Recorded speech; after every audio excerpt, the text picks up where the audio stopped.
पिछली क्लास में हमने एलिमेंट्री कारण के बारे में पूरा देख लिया था। आज हम लोग बात करेंगे डाइजेस्टिव ग्लैंड के बारे में। डाइजेस्टिव ग्लैंड क्या होता है, इसका फंक्शन क्या होता है और ये हमारे बॉडी में डाइजेस्टिंग के लिए कैसे हेल्प करता है। तो पीछे का आपका पूरा रिवाइज होना चाहिए। तो चलिए शुरू करते हैं डाइजेस्टिव ग्लैंड के बारे में। तो digestive gland associated with the alimentary canal include salivary glands, the liver and pancreas. Digestive gland हमारे एलिमेंट्री कैनाल से एसोसिएटेड होता है, जिसमें सलाइवरी ग्लैंड, लीवर और पेनक्रियाज शामिल होता है। ठीक है। Saliva is mainly produced by 3 pairs of salivary glands.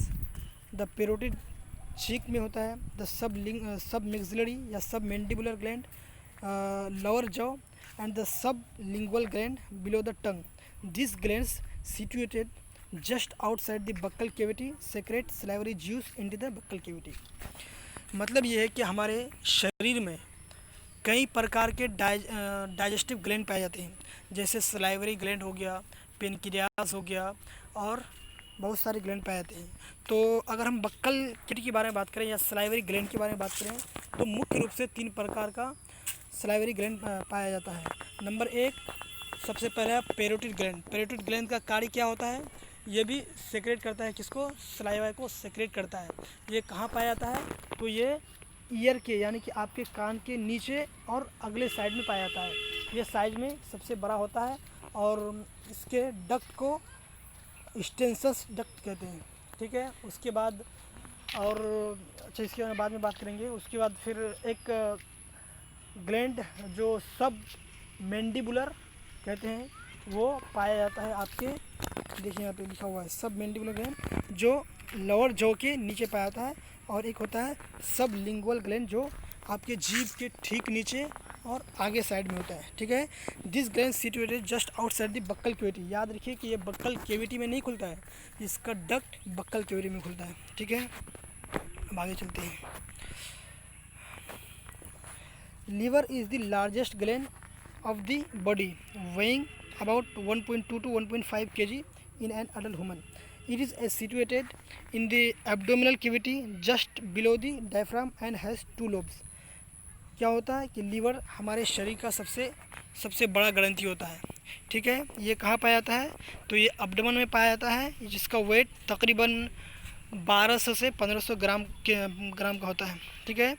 और एब्डोमिनल कैविटी में होता है और डायफ्राम के जस्ट बिलो द डायफ्राम के नीचे, और इसमें 2 लोब होता है। ठीक है। कितना लोब होता है, याद रखिएगा, 2 लोब होता है। ठीक।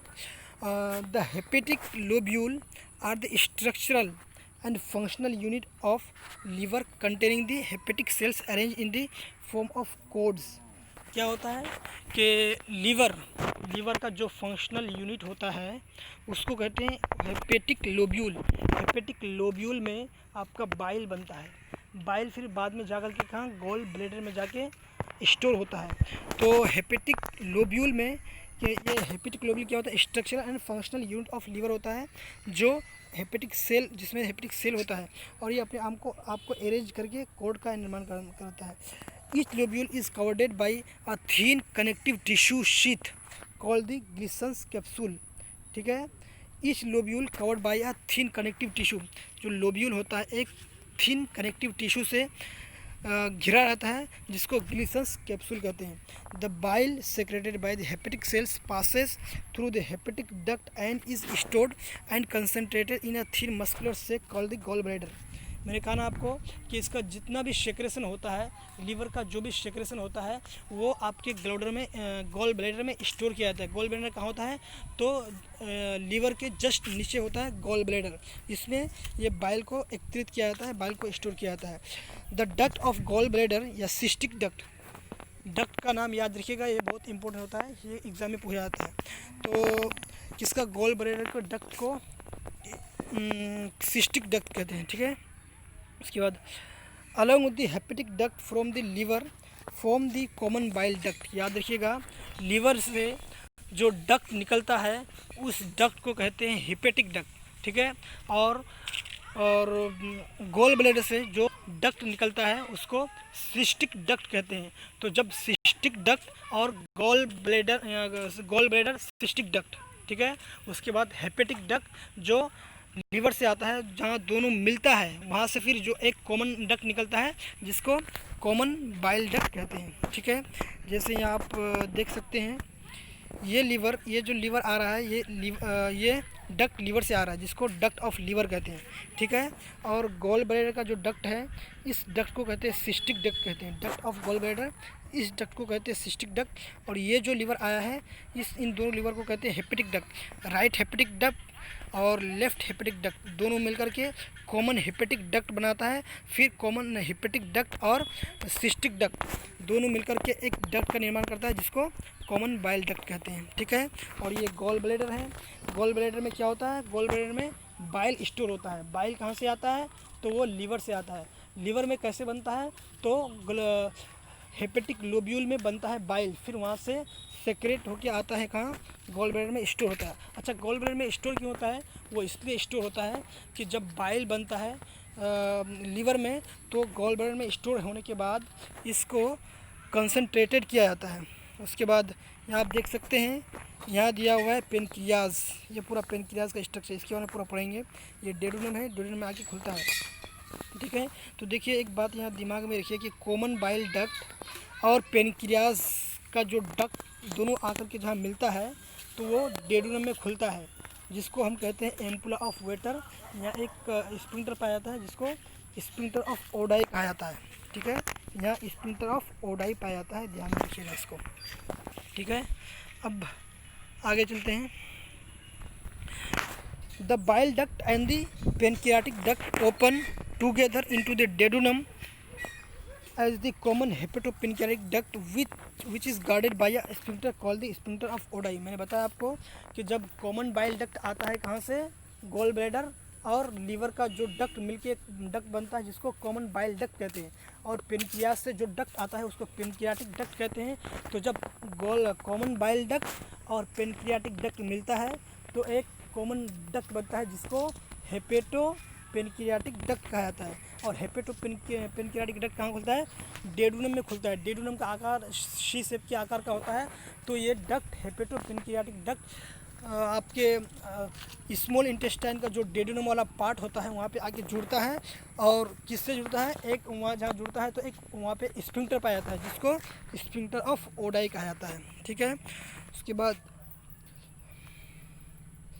The pancreas is a compound both exocrine and endocrine elongated organ situated between the limbs of the U-shaped dedunum।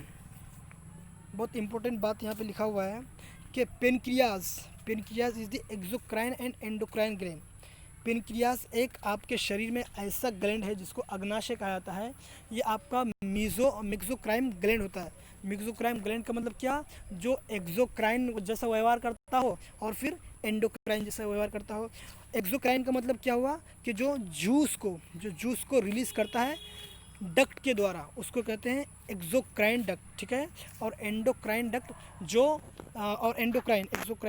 Exocrine जो जूस को रिलीज़ करता है, और एंडोक्राइन जो हार्मोन को डायरेक्ट गोल ब्लैडर के थ्रू नहीं, डक्ट के थ्रू नहीं, जो एंडोक्राइन अपने हार्मोन को डायरेक्ट ब्लड में सिक्रेट करता है तो उसको एंडोक्राइन कहा जाता है। एक्सोक्राइन का मतलब जूस को रिलीज़ करना होता है, एंडोक्राइन का मतलब हार्मोन को रिलीज़ करना होता है।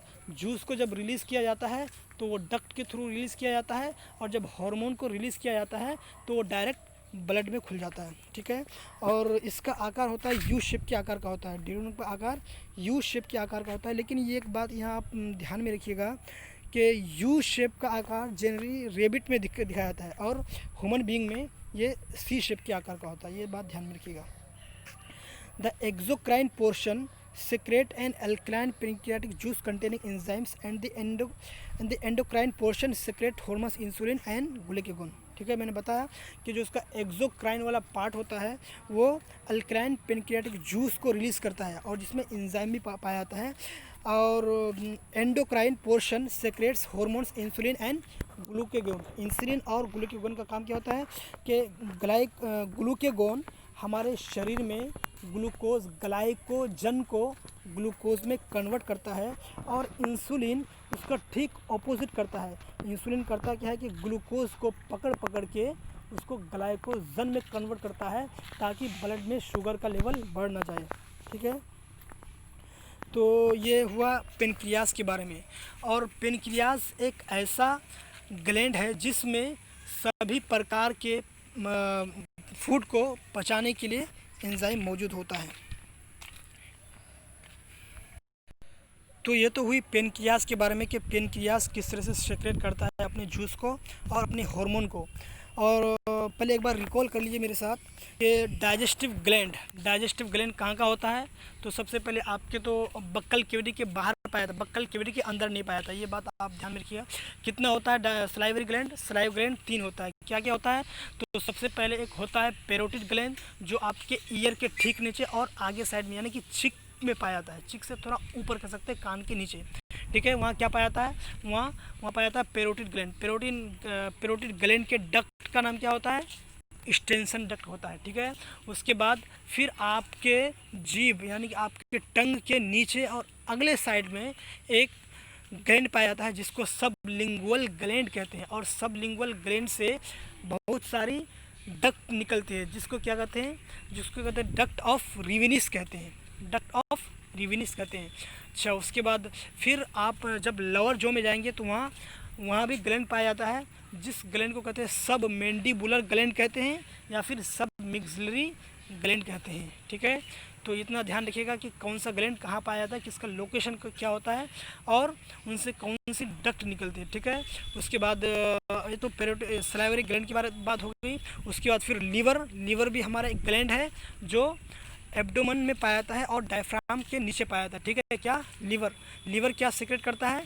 लीवर बाइल को रिलीज़ करता है। ठीक है, बाइल को रिलीज़ करने के बाद फिर गोल ब्लैडर में स्टोर होता है, फिर गोल ब्लैडर में आपके बाइल को कॉन्सेंट्रेट किया जाता है, उसके पीएच को कॉन्सेंट्रेट किया जाता है। ठीक है, फिर उसको कहाँ छोड़ा जाता है? उसको हेपेटोपेनक्रियाट कॉमन बाइल डक्ट में छोड़ा जाता है। फिर कॉमन बाइल डक्ट जहाँ, अच्छा एक बात और ध्यान में रखिए कि जहाँ कॉमन बाइल डक्ट और हेपेटोपेनक्रियाटिक डक्ट मिलता है तो वहाँ एक स्फिंक्टर पाया जाता है। वो ऐसा नहीं है कि डायरेक्ट खुला हुआ, वहाँ एक स्फिंक्टर पाया जाता है जो उसको नियंत्रित करता है। ठीक है, फिर जब कॉमन बाइल डक्ट और पेनक्रियाटिक डक्ट आपस में मिलता है तो एक कॉमन हेपेटोपेनक्रियाटिक डक्ट बनता है। फिर वहाँ से उसको डेडूरम में छोड़ा जाता है। डेडूरम में जहाँ एक स्फिंक्टर होता है, उस स्फिंक्टर को कहते हैं स्फिंक्टर ऑफ ओडाई कहते हैं, ध्यान में रखिएगा। तो फिर वहाँ से वो प्रोसेस जो ही उसका सेक्रेशन डेडूरम में आता है यानी कि स्मॉल इंटेस्टाइन में आता है, तो वहाँ से फिर फूड का डाइजेशन होना शुरू हो जाता है। तो अगले लेक्चर में हम लोग बात करेंगे कि डाइजेशन ऑफ फूड कि हमारे शरीर में फूड का डाइजेस्ट कैसे होता है। तो हम अगले लेक्चर में बात करेंगे इसके बारे में। ठीक है।